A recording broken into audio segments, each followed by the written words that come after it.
Where's your cell phone right now? Chances are it's somewhere close to you. But even if it's right in your hand, scammers can still take control of it and drain your bank accounts. It's a cybercrime called SIM swapping, and it's costing people across the country tens of millions of dollars. Reporter Kristin Crowley shows us how it works and what you can do to protect yourself. For most of us, our cell phones are our lifelines. They hold access to everything from our contacts, to our passwords, to our bank accounts. And in an instant, it can all be taken from you. And it was probably one of the most traumatic experiences I've ever gone through. Daisy Jing.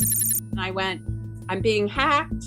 There's wire transfers. They're fraudulent. And Heidi Diamond are separated by more than 2,000 miles, but they're connected by one scam. Had you ever heard of SIM swapping before it happened to I'd you? never heard of this before. The FBI says many people haven't, and that's why when the crime starts, most have no idea what's happening until it's too late. What was your first clue that something was wrong? I realized, oh wow, like my phone doesn't work at all. At that point, she hopped on her laptop to contact her cell phone company, and that's when she realized she was being hacked. They changed the account name, the email address, and the phone number on file to my Capital One account. All because scammers took control of her phone.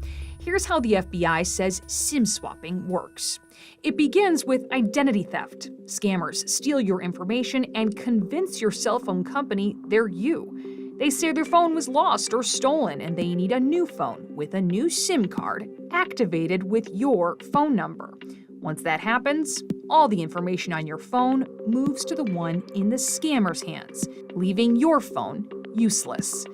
An FBI agent we spoke with warned of the all-access nature of the scam and asked we not name him to protect his identity as an investigator. If that person has control of your phone number, then they also have the ability to access all those accounts that your phone number is tied to. And I didn't realize they were gonna start going after like the financial accounts.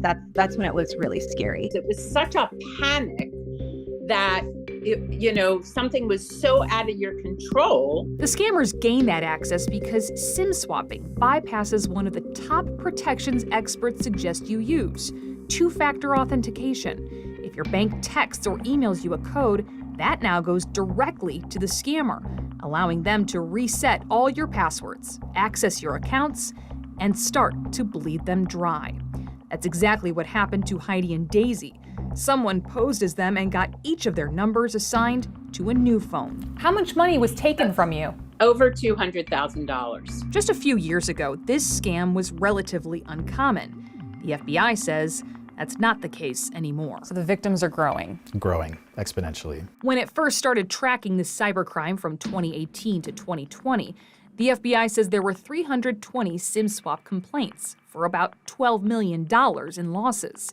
But by 2021, there were 1,600 SIM swap complaints, and in 2022, more than 2,000, costing victims a combined $141 million. The spike is attributed to targeting cryptocurrency, but anyone can become a victim.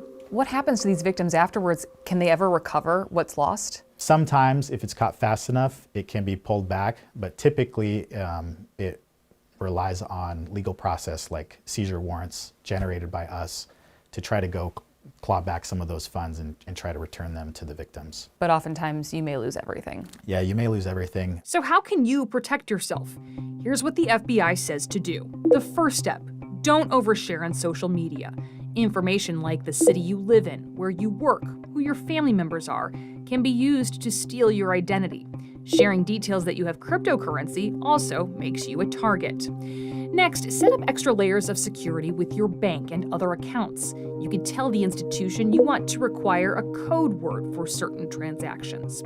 You can also give two-factor authentication with a physical security key, essentially a flash drive, instead of using your phone number or email.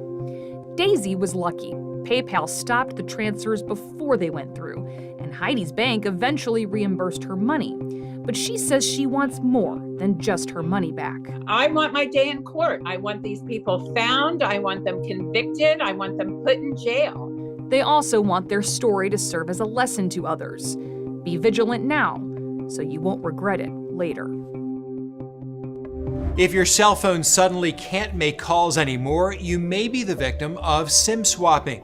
The FBI says the first thing you should do is contact your cell phone company and banks to alert them of the possible fraud. You should also file a complaint. You can do that by phone with 1-800-CALL-FBI or report it online at www.ic3.gov. In October 2023, the FBI put out a warning about a similar scam called the Phantom Hacker. It happens basically in 3 steps.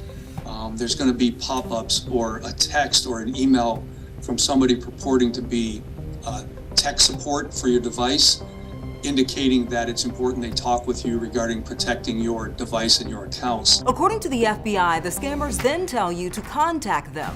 They say they need remote access to your computer in order to run a scan for malware.